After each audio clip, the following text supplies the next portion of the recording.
থাকলে তারাই হলো ইয়াজিদির সন্তান, যারা তাবলীগি করে বেড়ায়, গোটা গোটা নিয়ে দুশমনের আসলি হয়ে যায়, তারাই হলো ইয়াজিদের আওলাদ বংশধর।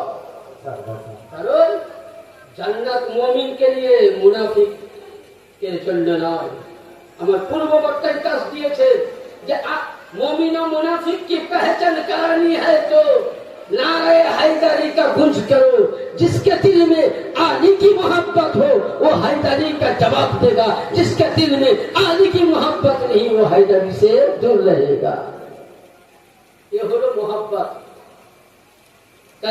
ওরা কি মুসলমান? বলুন ইমাম পাকের সাল মুবারক খানাকে ইয়াজিদের পলিত আল্লাহু আকবার কুরবান জান।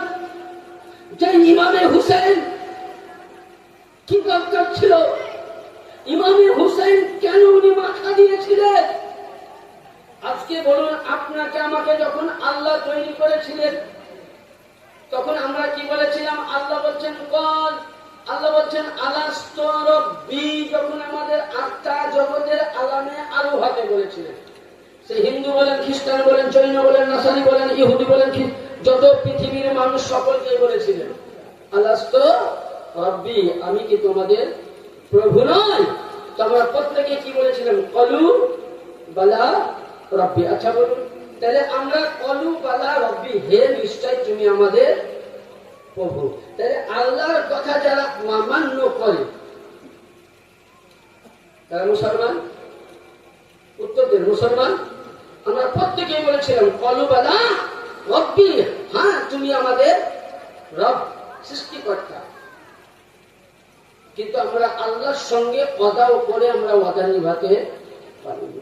ছোট্ট মাসুম ইমামে হাসান ও হুসাইন নবী যখন দুনিয়া ছাড়েন তার কিছুক্ষণ পূর্বেই আল্লাহ নবী করলেন কি? কোরআনে পাক নিলেন, ইমামে হাসান ও হুসাইনকে ডাকলেন। দুইটি ভাইয়ের বয়স, ইমামে হাসান আলাইহিস সালামের বয়স হলো 7 বছর, হুসাইনের বয়স 6 বছর।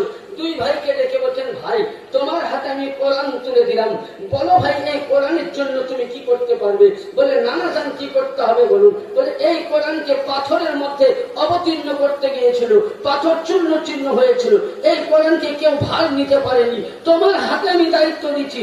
ইমামে হুসাইন বলেছিলেন, নানা জান এ কোরআনের খাতিরে, ইসলামের খাতিরে আপনার কালেমার ঝান্ডাকে উত্তোলন করার জন্য যদি আলী কারামাল্লাহু তাআলা ওয়াজহুল কালিমের মাওলা আলী আলাইহিস সালামের আওলাদকে যদি সাবরে মারিয়ায় কারবালার মধ্যে জবাই করে দিতে হয় ফি সাবিলিল্লাহ, আমি জবাই করে দিব, কিন্তু আপনার কোরআন এবং কালেমার ঝান্ডা বেদিনের হাতে দেব না। সুবহানাল্লাহ।